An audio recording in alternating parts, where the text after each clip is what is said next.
Truth isn't trendy, it's eternal, positioning Israel doctrine as timeless and unshakable.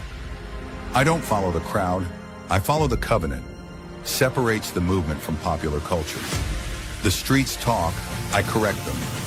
Asserts authority and credibility in debates. Israel doctrine, where facts cut deeper than feelings. Appeals to logic over emotion. If it's not scripture, it's just opinion. Keeps focus on the Bible as the foundation. I'm not here to be liked, I'm here to be right. Bold, confident tone that builds respect. This isn't religion, this is restoration. Shifts the brand from dogma to revival of truth.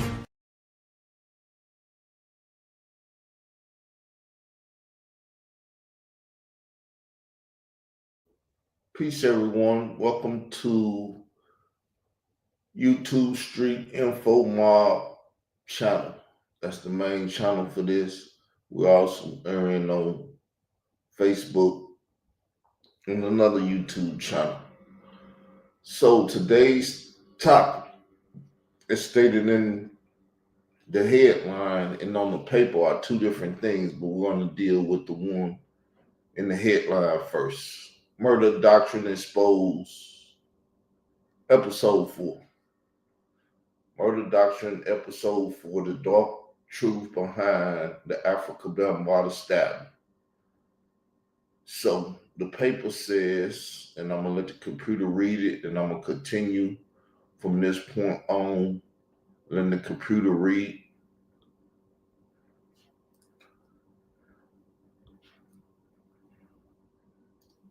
Murder Doctrine Episode 4. What happened to that teenage boy who stabbed Afrika Bambaataa and his manager Ahmed Henderson? Where is he?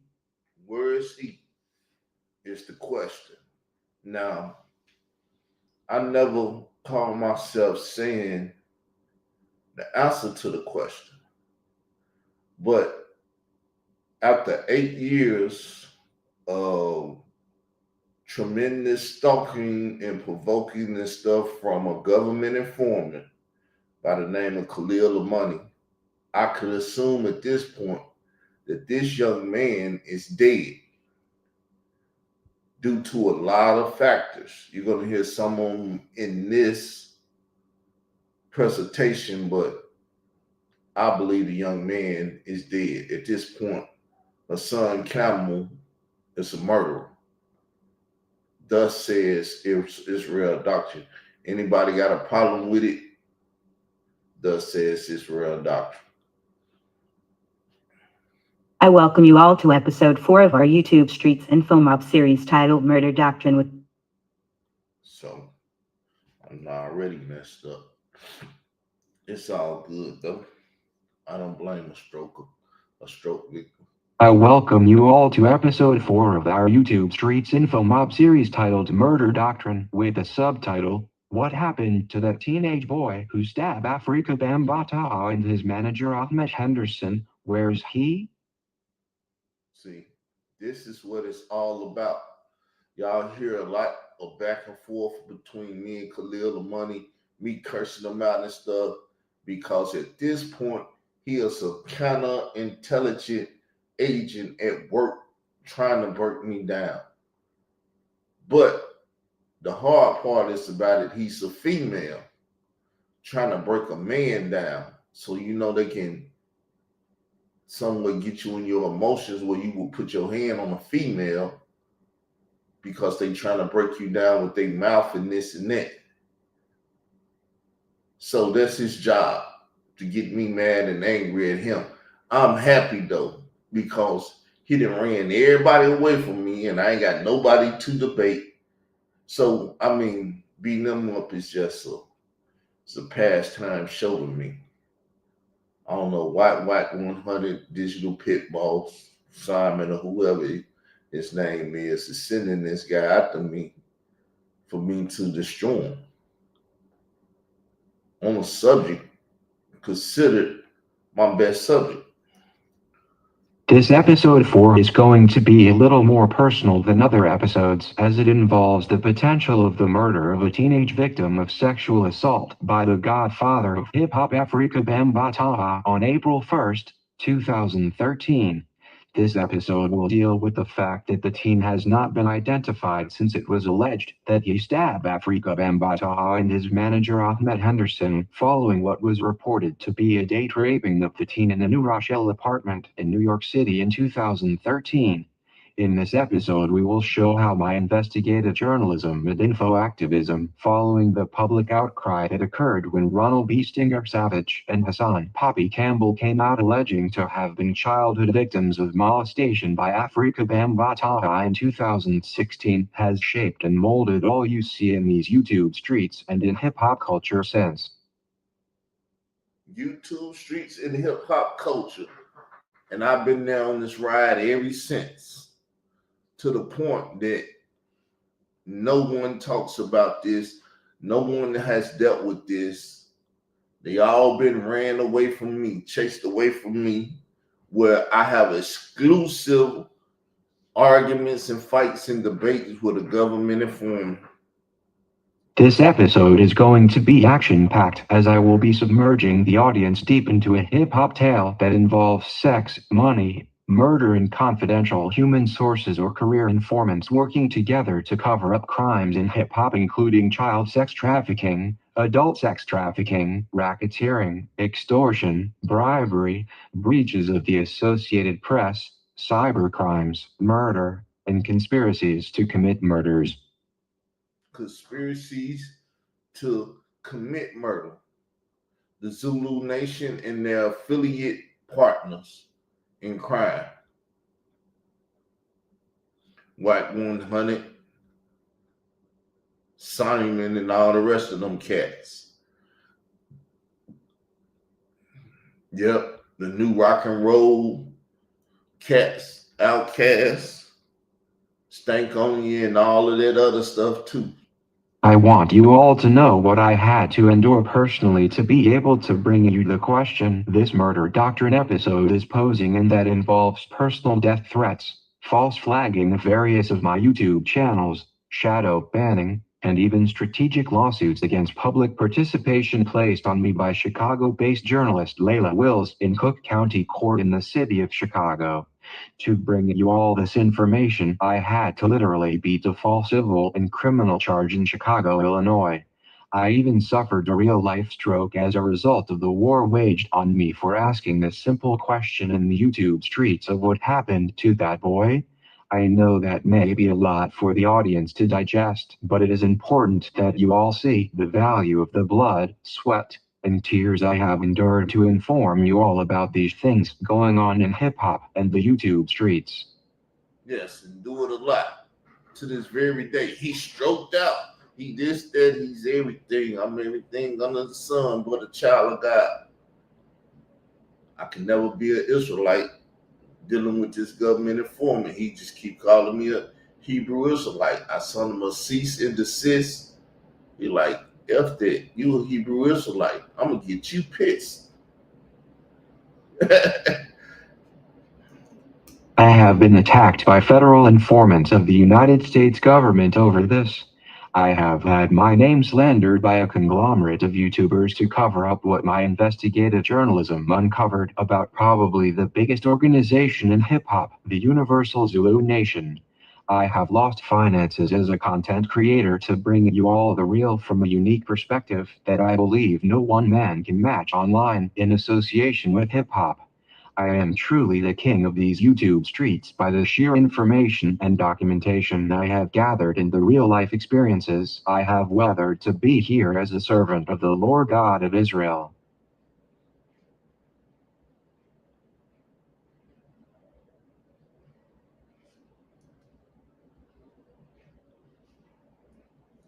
Before we get deeper to the bottom of what happened to the teenage boy they alleged stabbed Afrika Bambaataa and his manager Ahmed Henderson back in 2013, I would like to direct you all to go and watch the sister series I created, the 5K1 series episode 2, which featured a unique perspective on the nationally known federal informant and government witness hip-hop artist Tekashi 6ix9ine.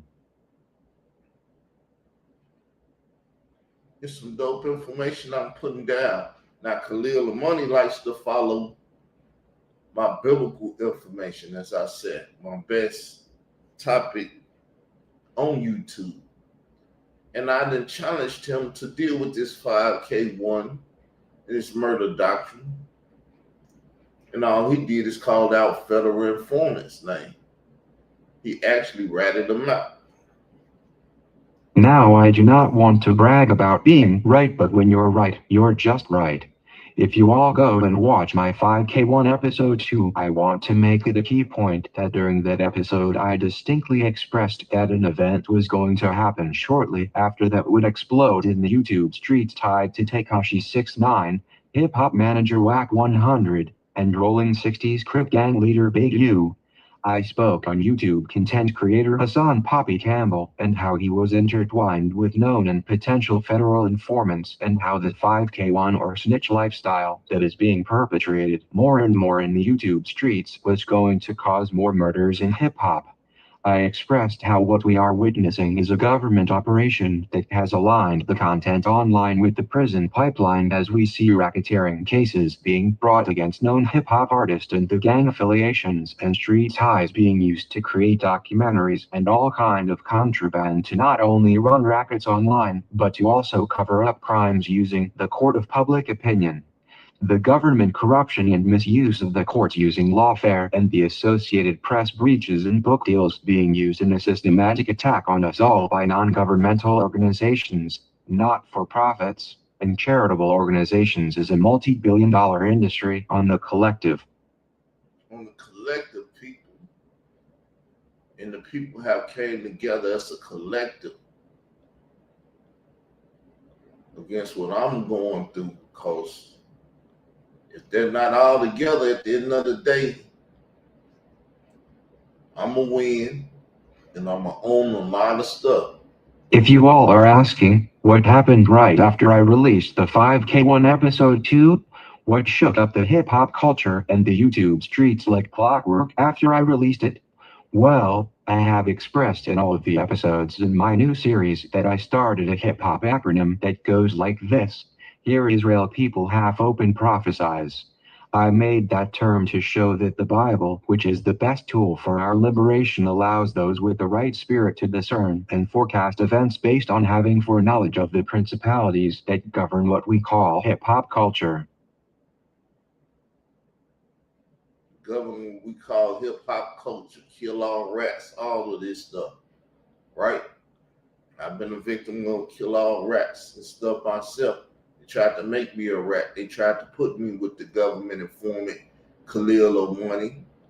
When I got with them, as the law of life dictates, I take care of people that surround me and that rose with me. Once he left me and became part of the Tour Terrain and later Wheels gang, or a team, or whatever you want to call it, all hell done broke loose. Now let me read you all a news article on what happened on the weekend following the release of my 5K1 series episode 2. ABC News Los Angeles reports 34-year-old son of former rap executive Eugene Big U Henley killed in South LA shooting. The article goes further to report a man who was killed on Halloween night in South Los Angeles has been identified as the son of a former rap executive and alleged former gang leader.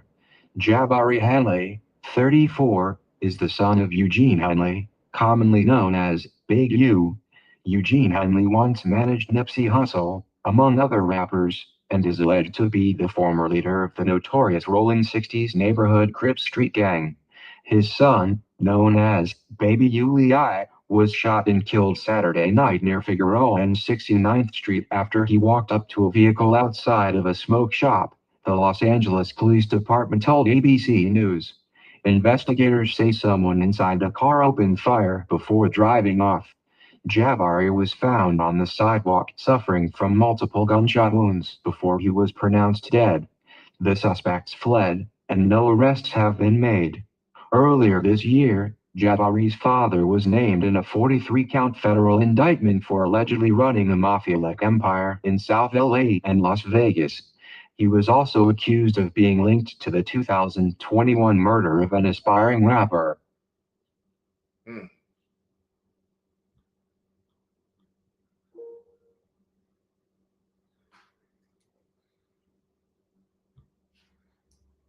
I want you all to take heed that in 5K1 Episode 2 I spoke on the private audio phone call leaked by Hassan Poppy Campbell that obtained allegations of extortion by WAC 100 and Big U against the estate of the now deceased hip-hop artist Nipsey Hussle's estate.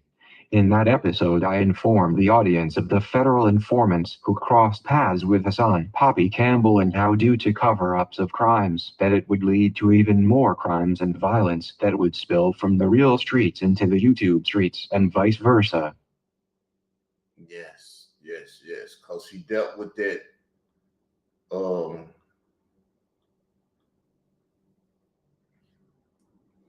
what's his name? That documentary that Nipsey Hussle was dealing with. Y'all know I dealt with that live when it was going on. Now as we get ready to do our deep dive into this Murder Doctrine Episode 4, I want you all to take heed that this episode will speak to some key principles that is going to shape and mold the future of hip-hop, the YouTube streets, and the real streets all throughout North America and abroad. Take notes, people. What I say is strong. I don't care if people listen or not. My job is to warn you as a watchman of the Lord God of Israel. I will be posing a few questions to the viewing audience to stimulate your brains, as I would like you all to use your critical thinking skills as you listen to this episode to form proper thoughts on what has been going on in hip-hop and in these YouTube streets. Let's see if you have critical thinking ability. Some people don't have it. I'm not mad at you. Either you was born with it or you was born without it. You need to see both sides of the coin on one side of the coin. The questions I want to pose to you all are as follows. Do you know that the now deceased legendary DJ K-Slay, the founder of Hip Hop Straight Stuntin' Magazine, Street Sweepers Entertainment, and a member of the street organization Kill All Rats, snitched to a nationally known federal informant that... Did y'all know that K-Slay was a snitch? I don't care which one of you K-Slay fans want to say something. Even Khalil Money, like I said, he want to play with Hebrew Israelite and all this stuff, but he won't touch this with a 10-foot pole. I don't know what it is. I don't know nothing about it. I don't follow it and all of that, but you follow everything I say and do.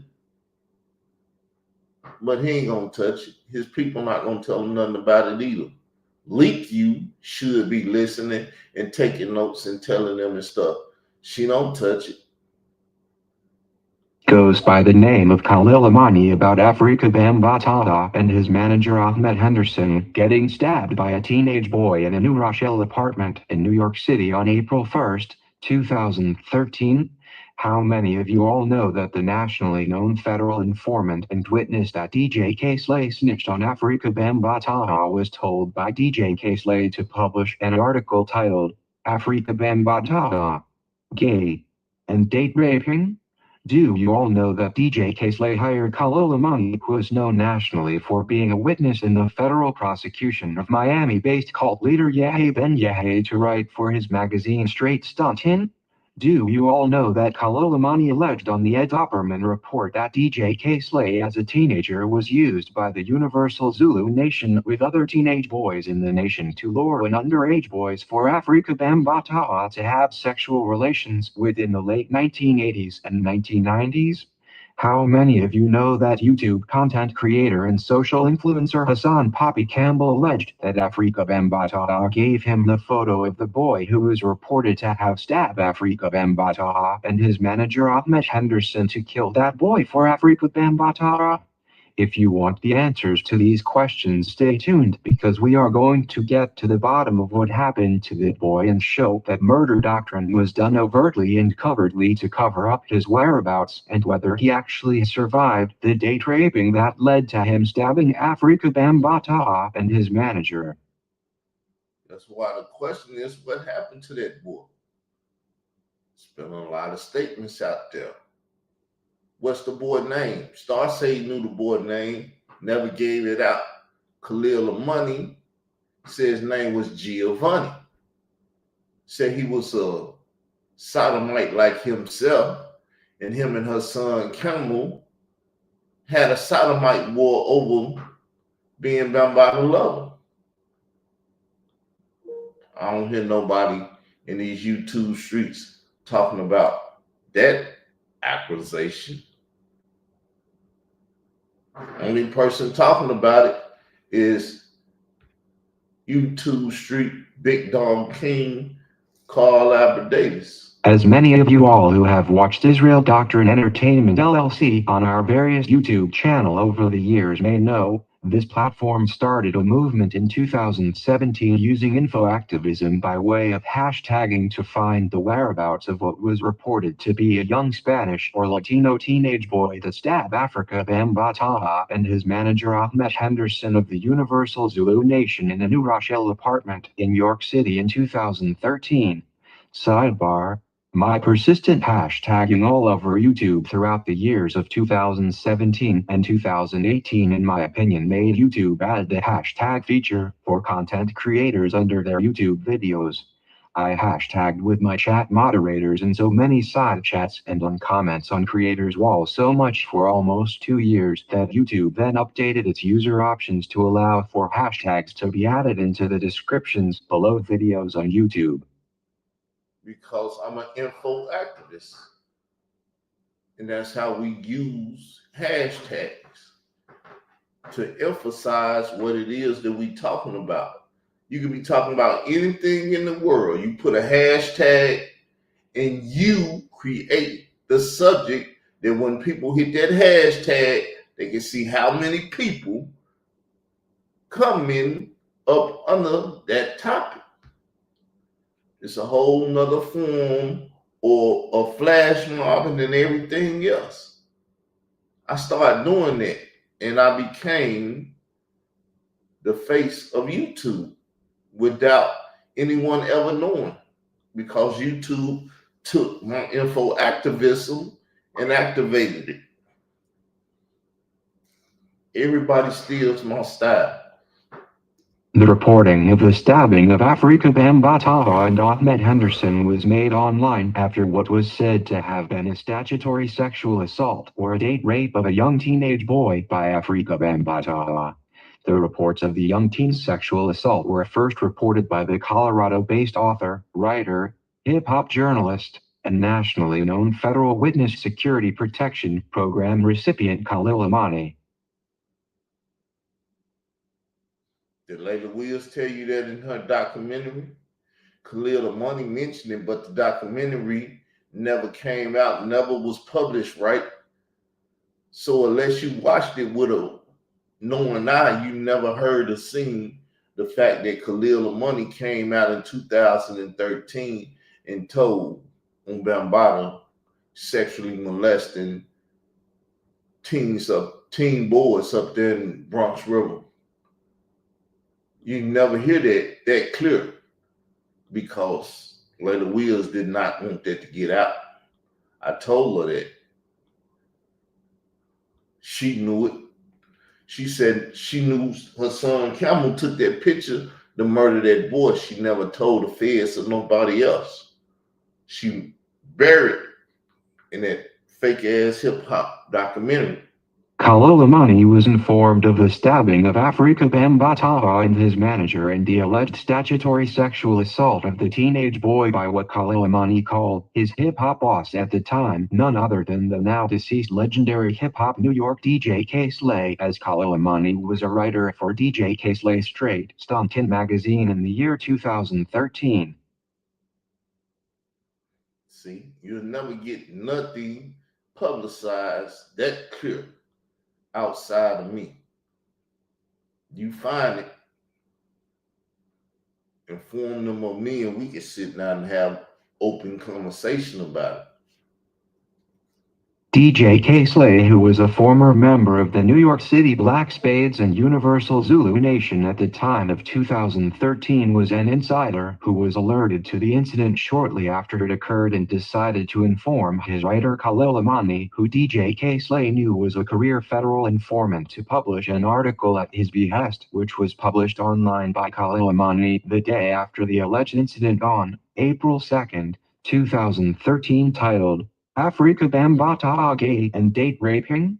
After allegations of the sex trafficking of a minor and the stabbing incident was dismissed by Universal Zulu Nation as rumors other victims began to emerge against Afrika Bambaataa in 2016. We ain't gonna talk about the Nation of Islam being there. But yes, at 4 hours in the room when Bambaataa and Ahmed Henderson was at the New Rochelle, the hospital. It went in New Rochelle. I think they made it to the Bronx. Him with them and 100 Zulu members, including Hassan Campbell. It should be noted that star Troy Torrain formally published the allegations of the incident on the Shot 97 podcast, at which the story would circulate online in 2013, but ultimately died down until 2016. Why is that? Because they never wanted to deal with that boy. They brought new victims out. When you can hear their names, see their faces, to erase the fact that the boy existed. Here go you 2 more. Let's play with them online. Make them big famous YouTube influencers and start running our YouTube program. Many people are aware of Ronald B. Stinger, Savage, and Hassan Poppy Campbell, alleging similar sexual misconduct against Afrika Bambaataa in 2016, with Ronald Savage being a former Democratic elected official in the New York City Bronx district coming out in the New York Daily News alleging he was molested as a teen by Afrika Bambaataa, and Hassan Campbell making a Facebook video that was taken down alleging the same sexual misconduct had occurred to him as a teen by Afrika Bambaataa in the 1990s. After coming out against Afrika Bambaataa in the Daily News publication, Ronald B. Stinger, Savage would then go on Fox 5 News with investigative journalist and reporter Lisa Evers to further substantiate claims against Afrika Bambaataa of childhood sexual molestation. Ronald B. Stinger, Savage, Khalil Amani, and Hassan Poppy Campbell all spoke of being aware of the stabbing of Afrika Bambaataa and his manager Ahmed Henderson by the missing teenage victim in an article for Canada-based Noisy Vice magazine published by journalist Dave Wedge. Dave Wedge, he's also a part of this, because if he never comes out and say anything about this boy and what happened, and that Layla Wills and Troy Terrain brought out Ron Savage and Hassan Campbell, that means that white man was a part of the cover of that Hispanic young man that Fat Joe and all of them won't even speak about. In 2017, I interviewed Hassan Poppy Campbell on my wrongfully terminated YouTube channel Israel Doctrine Reloaded, and he would later allege during an interview on the Queen's Flip YouTube channel Episode 29 that following the stabbing incident he was given a photo of the teenage Latino or Spanish boy who stabbed Afrika Bambaataa and Ahmed Henderson by Afrika Bambaataa to murder on behalf of Universal Zulu Nation Security Arm Zulu Warrior Security. Hassan Campbell on Queen's Flip episode number 29 stated for the world viewing audience when he asked Queen's Flip the host, "The dude that stabbed Bam up, where's he?" Hassan would then confess by saying, "I do know I was going to be one of the soldiers that was going to hit him." The fact that Hassan Campbell was confessing that he was one of the soldiers, or what I later would find out he meant the Zulu Warriors security company detail that was ordered to hit or to put a hit out to murder that boy for Afrika Bambaataa. Yes, big brother. Big brother.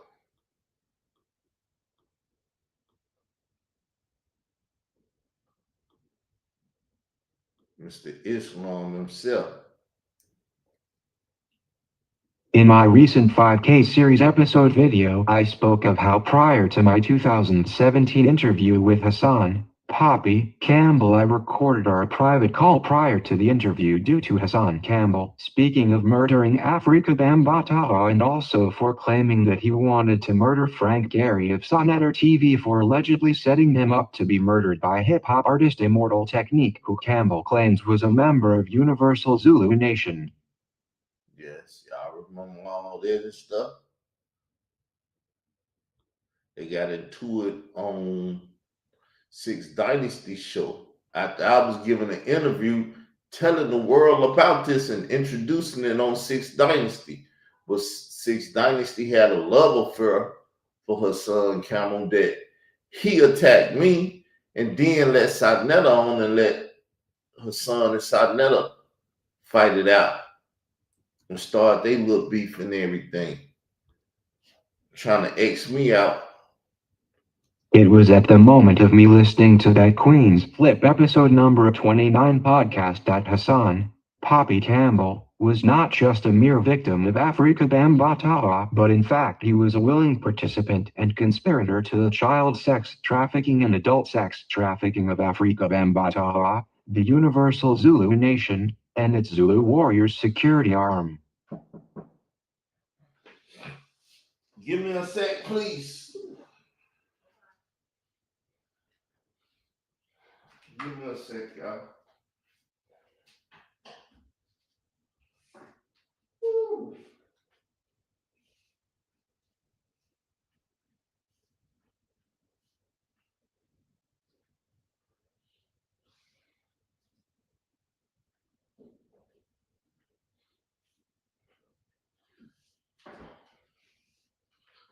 As y'all know, time has went back, so it's getting dark early and stuff. Things are going on that's not in my power, but we're gonna deal with them. We're gonna keep the show going and the information that the YouTube Street Info Mob is doing and get out there so y'all can get it though.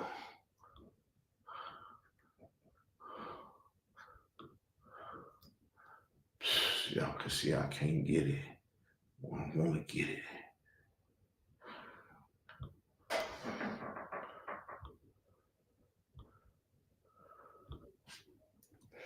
My private investigation into Afrika Bambaataa and Hassan Campbell would uncover a cast of individuals who Hassan Campbell would whistle-blow against, including names like Doc, Jerry, F, Muhammad Stanley Bell Islam, Mickey Benson, and other O.G.S like Half Pint and TC Islam, who was also featured in Murder Doctrine Episode 2. Once my platform began to gain heavy traction in the YouTube streets asking the question of what happened to the boy, they say stab Afrika Bambaataa, is when I found Khalil Amani's article, Afrika Bambaataa, Gay, and Date Raping? I would then reach out to Khalil Amani to conduct an interview that is now infamous, where he revealed to my viewing audience that not only was he a hip-hop writer, journalist, and blogger, but that he was known nationally for being a federal witness in the prosecution of Miami cult leader Yahya Ben Yahya in the 1980s. In the 1980s, he took down Yahweh Ben Yahweh. Now he wants to have his name written in the annals of hip-hop of taking down Israel Doctrine, who he formerly called Struggle Doctrine. When he's the one struggling with doctrine trying to come against me. I just watched right before this, he changing the subject, saying that it was no Israelites in the wilderness until they made it to the land of Canaan. It was Hebrews in a mixed multitude of people. They got baptized when they went through the Red Sea and came out in the land of Canaan as Israelites. What, you think I don't know that? You don't think I know the biblical story? You see how I hit you up on the fact that you lying about in the wilderness who he killed and stuff? I would later find out what I said earlier about Khalil Amani being a writer and employee for DJ K-Slay's Straight Stuntin magazine. I would later piece together that it was actually DJ K-Slay who would snitch on his former Universal Zulu Nation member Afrika Bambaataa to a known federal informant about Afrika Bambaataa sex trafficking minors, and even told Khalil Amani years prior to the stabbing incident about how he would be the accomplice to the teenage boys being used to traffic other vulnerable underage teens into the Universal Zulu Nation, and that some of the young boys would have sex with Afrika Bambaataa who was adult and who was gay or bisexual. Yes, Khalil Amani knew in the early 2000s about it. He never spoke on it though. He had knowledge but never spoke on it until his snitching ass hip hop boss say, I can't take it no more. I can't take it no more. Therefore, Khalil, you got to write this article so we can control this shit because it's out of control. What I would learn further about the incident that was alleged to have occurred on April 1st, 2013, is that star Troy Torrain also made vlogs asking for the underage teenage boy to come forward. I would also find from various accounts that the underage teen was said to have stabbed Afrika Bambaataa while in the apartment following a date raping, and his manager Ahmed Henderson, who was also in another room in the apartment, came in during the commotion and also received injuries from the knife or sharp object used in the apartment to stab the two. It was alleged that after the stabbing, the boy was able to flee from the apartment, and then Afrika Bambaataa and Ahmed Henderson drove from New Rochelle to Jacobi Medical Center in New York to be treated for the wounds associated with their injuries. It was also stated by various sources that once the word was out that Afrika Bambaataa was stabbed, that members of the Nation of Islam security detail, the Fruit of Islam, came to the hospital to check on Afrika Bambaataa. It was also stated that close to 100 or more active members of the Universal Zulu Nation also came to the hospital. It was stated that 2 people was able to see Afrika Bambaataa the night he was stabbed, and those individuals named was Queen Papsi of the World Council and Tafiq. Even more, former Zulu Nation chapter leader Cuba Crisis said that following the alleged stabbing incident he witnessed Ahmed Henderson at a Universal Zulu Nation meeting which occurred just days after, with visible bandages associated with him recovering from the wounds he received. Shout out to Cuban Crisis, what up?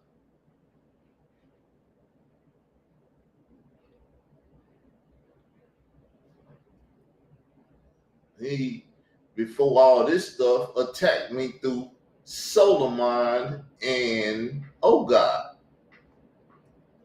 who was known as Black Media or whatever back then. I used to beat up on them all the time. Got old footage where they was in Philadelphia and I scolded them niggas. Now here is where the plot gets thick, because remember, all of these things which are protected by medical privacy laws, to what the official press release was from the Universal Zulu Nation, which was Afrika Bambaataa was in the hospital for chest pains or a heart attack scare, was contrary to what other press releases has said about this incident. Ronald B. Stinger Savage, Hassan Campbell, and Khalil Amani all went into Associated Press release in Canada's Noisy Vice magazine and stated that Afrika Bambaataa was stabbed on the night of April 1st, 2013. Hassan Campbell said he was given the photo of an actual teenage boy who Afrika Bambaataa wanted him and other Zulu warriors to kill in an overt conspiracy to murder. Even greater, nobody has ever been able to confirm or deny with an actual body that the teenage boy made it out of the apartment that night of the stabbing. Though Hassan Campbell claims to have been given the photo of a teenage boy by Afrika Bambaataa, nobody has confirmed if the photo of the boy was the victim, but regardless, the accounts differed in the press and breached the press. Hassan Campbell alleged that the young teenage boy in the photo had an older brother, and that individual also has not been produced. In my asking growing presence in the YouTube streets, unraveling all of the facts with investigative journalism and info activism is when I began to receive waves of attacks from the now growing supporters of Hassan Campbell, who saw him as a victim and was not informed of his willing participation into the criminal acts of the Universal Zulu Nation and as security for Zulu Warriors Security Company. Yeah. A Zulu wannabe by the name of Chicago-based global gangsters, Shorty Capone, was stated to go murder me when I come back to Chicago. Yes, Shorty Capone. Chicago know who he is. He was trying to get on Sarnetta TV from Doggy Diamonds, and Sarnetta was dissing him. I made a video and said, he don't know who the hell Shorty Capone is. Got Shorty Capone on Sarnetta TV. Even had him make lame ass threats, riding in the boat in the islands, talking about people having strokes and this, that. Bunch of shit didn't happen, y'all. Now let me recap this a bit. A man, Hassan Poppy Campbell, alleges in 2016 that as a teenager growing up in the 1990s, he was molested by Afrika Bambaataa in the Bronx River housing projects in New York City. Hassan Campbell further alleges that he and other young teens as members of the Universal Zulu Nation would partake in what he called boy sex orgies with the adult Afrika Bambaataa. Hassan Campbell keeps his molestation a secret for decades until he snaps one day around 2015 and decides to whistle blow on Afrika Bambaataa. At the age of around 36, Afrika Bambaataa is alleged to be stabbed by an underage teenage boy after a date raping, and Hassan Campbell, a victim, agrees to take the photo of the teenage boy and intends to murder the teen victim for his own victimizer in Afrika Bambaataa. No one speaks on that. Later we'll want to talk about that because Hassan Campbell was and is the star of Trapped in the Culture, a bogus ass documentary that she put out there, knowing before I knew that her son had a picture to murder the victim. She knew he wasn't a victim, but yet a victimizer of victims of his alleged pederast, I should use the term. Israel Doctrine Entertainment in the movement I created online in 2017 was based on the one simple question of, what happened to that boy, the one they say stabbed Afrika Bambaataa and his manager Ahmed Henderson? After asking that simple question and being persistent, everything I say happened previously happened. Hassan Campbell would go on in 2017 threatening to sexually assault children for people questioning his advocacy for child victims. Hassan Campbell had the Federal Bureau of Investigation dispatched to his home for the threats he made on minors online. Hassan Campbell has lashed out and used his platform to do everything from attack women and even terrorize residents of Bronx River housing projects recently, and claims that he was shot in the process. To this day, the question remains, did Hassan Campbell actually kill the victim for Afrika Bambaataa? Did another Zulu warrior get to the young teen, or was it all a play on propaganda to create a massive grifting operation online to pool the public's resources on fake news stories of molestation of thousands of teens? So y'all know Donald Trump against fake news. The Pope against fake news, this, that, and everything else. Barack Obama wrote or signed a bill in 2012 or something like that, giving people the right to run propaganda on the American public. Hip-hop used it before anybody else. What happened to the teenage boy who DJ K-Slay told a nationally known federal informant in Kalilamani to publish the article on April 2nd, 2013, titled Afrika Bambaataa, Gay and Date Raping? What happened to the teenage boy who Hassan Campbell said he took a photo to kill for Afrika Bambaataa? What happened to him, people? And for that, I been stalked for 8 years and everything else because I asked that question. I asked the question that no other man would ask because no other man have nuts, but don't give a fuck like I give to ask. If you want to hear more about my story on this, be sure to become a member and watch my 3-part documentary, What Happened to That Boy. Though it has not been proven whether a murder of the teen occurred, this episode still is a testament to how murder doctrine is a plague in the hip-hop culture. Yes, because like I said, I can't say if Hassan murdered that boy. I can't even say that the boy exists. All I can say is that the Zulu nation, which is a powerful nation within hip hop, has caused a lot of problems with that Afrika Bambaataa young boy booty shit that's been going on. And as K. Slay said before he died, Khalil, we got to do something. But his bitch ass never did nothing but flag down my platform and everything because I was informing people about the shit that was happening. Bitch ass nigga. Fuck that nigga.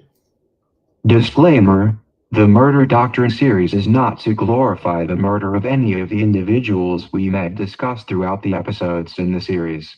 The Murder Doctrine series was created to show how murder, which at Israel Doctrine Entertainment we never confuse with what the Bible teaches us is a righteous kill, i.e., a man facing the death penalty for murder. Murder doctrine or unrighteous killing has plagued the hip-hop culture since its inception. With the hip-hop artists we come to support for their music and the street ties to gang violence that goes hand in hand with the secular cultures of the modern music industry. This is YouTube Streets Knowledge. Don't miss our next episode 5 of the Murder Doctrine series, where we will deep dive into the life of now deceased rapper Prodigy. Prodigy is someone who I believe was getting ready to expose the pedophilia and pederasty that takes place in the hip-hop industry, and how, though his death was not ruled a murder, his music was laced with the topics that coincide with being a whistleblower in hip-hop. Yes, I believe they killed Prodigy on that tour. Murdered them with what they say is an egg. You're supposed to swallow the egg and this and that, and it killed them and everything. I believe they killed that man. But once again, I'm just a journalist, investigative journalist within YouTube, within the streets, within the rights and laws as a U.S. citizen to do so. And I ain't no bitch nigga that's afraid to do so. So, therefore, King.